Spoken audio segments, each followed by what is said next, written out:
toimii pallon kanssa, mutta se tulee riisto ja nyt on hyvällä paikalla jo Liimatainen pallon kanssa menossa. Kovatsi vielä laittaa siihen keskustaan ja loistava torjunta tulee vielä ja pallo peliin ja Lasse Laakso laittaa heti pelin alussa kotijoukkue Vaikosken johtoon. Siitä ensin Tuomaiselta oikein hyvä torjunta, mutta tälle ei Antto Tuomainen mahda mitään, kun Lasse Laakso laittaa viime kauden seuraansa vastaan tämän kauden toisen maalinsa. Ja Vaikoski nopeaan 1-0 johtoon. Tässä vielä maali uusintana. Lasse Laakso 1-0. Lasse Laakso. Samoin Aatsinki. 26 pallo. Hyvä katko tulee sieltä Sormuselta, mutta ei kuitenkaan pysy pallo jalassa sen vertaan. Saisi sitten nopean käännön aikaiseksi.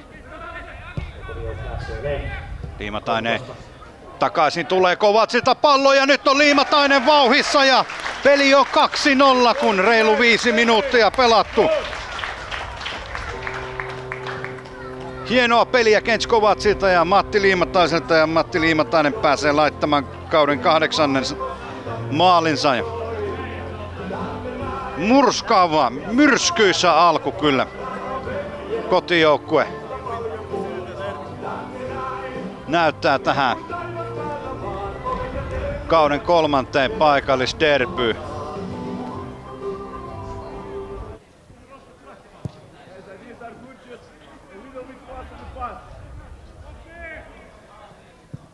Sarkkinen toimittelee palloa Kovatsille, mutta ei ihan pääse Kovatsi osumaan tähän palloon. Se ei kovin kova osumaa olisi tarvinnut ottaa, että tuosta olisi Kench Kovatsi päässyt kauden 11 maalinsa iskemään.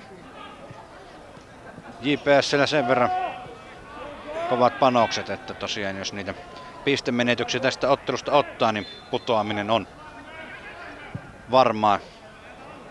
Nyt tulee hyvää palloa Sormusta kohti, mutta ei aivan Olli Sormunen.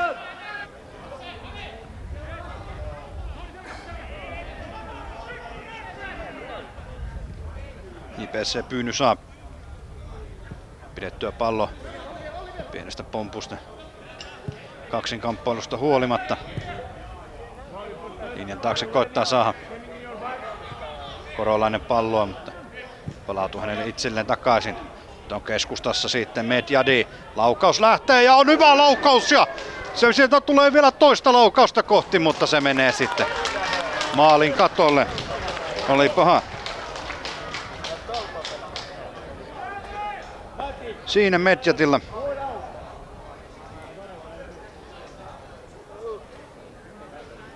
Paikkaa laittaa yhteen.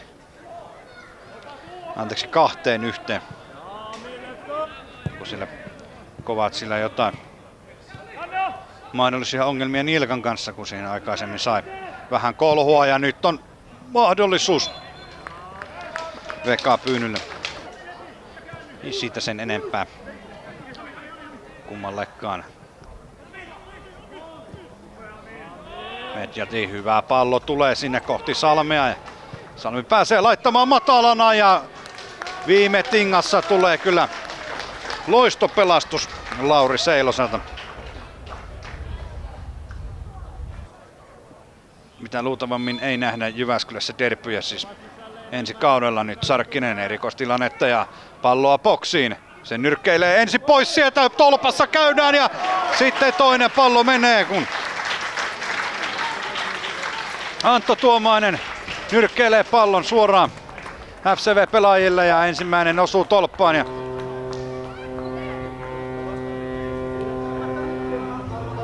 toinen sitten menee sinne verkon perukoille 3-0 ja katsotaan sitten kukas tämä. Oliko se Markari Tiidis, joka maalin tekee ja se on hänen FC Vaikoski uran ensimmäinen maali. Katsotaan vielä uusintana kun nähdään. Ensin Seilonen laittaa tolppaa ja kyllä sieltä Angelos Margaritidis.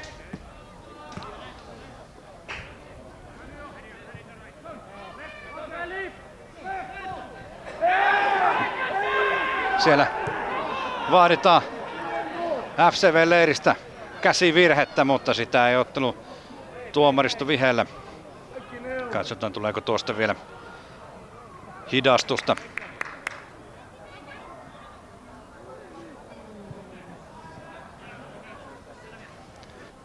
Eloranta antamaan tätä kulmapotkua. Hyvän näköisenä tulee sinne. Ja siellä on Kovatsi kaadettu maahan ja tuomaristo osoittaa palloa pilkulle.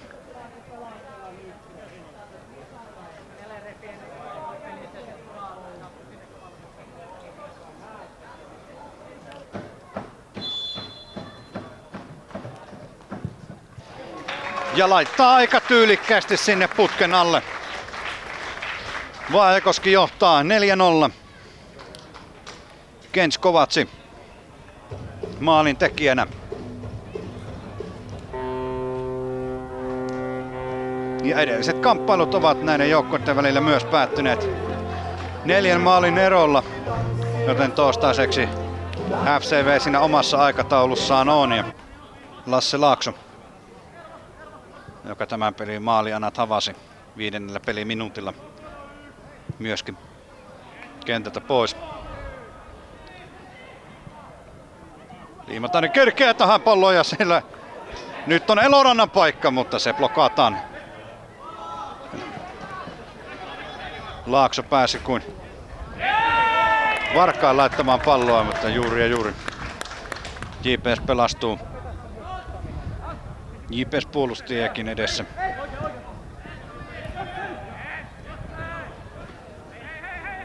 Seilonen voittaa 1-1.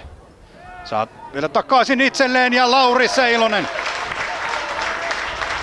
5. maali FCVlle tähän kamppailuun.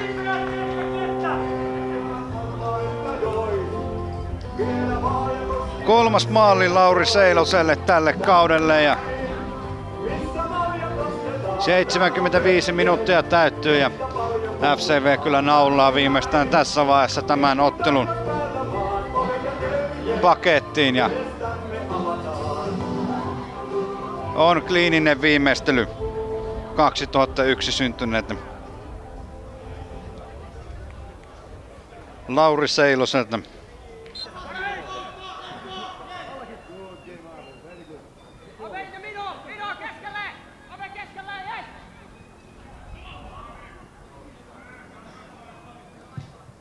Ja haki keskustaan. Seilonen ei lähde siitä laukomaan. Margaritidis lähtee toimittelemaan ja oi hetkonen! Angelos Margaritidis ja nyt on muuten hanakka ja tekee toisen maalinsa tähän otteluun ja sitä saadaan kyllä vielä ihailla varmasti pitkään ja se jos joku oli hanakka. Angelos Margaritidis.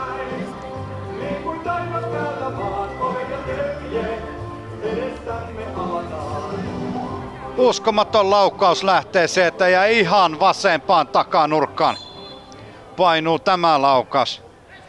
Olihan se muuten komeaa katsettavaa ja FCV johtaa jo 6-0.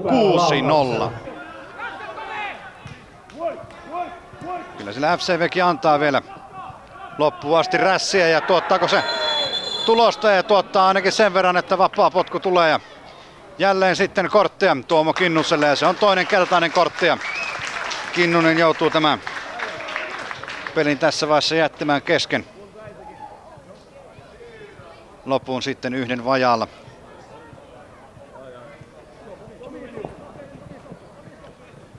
Mutta nopeasti on myös Jahaki ja FCV Rykmetti noussut jo tuonne hyökkäysalueelle. –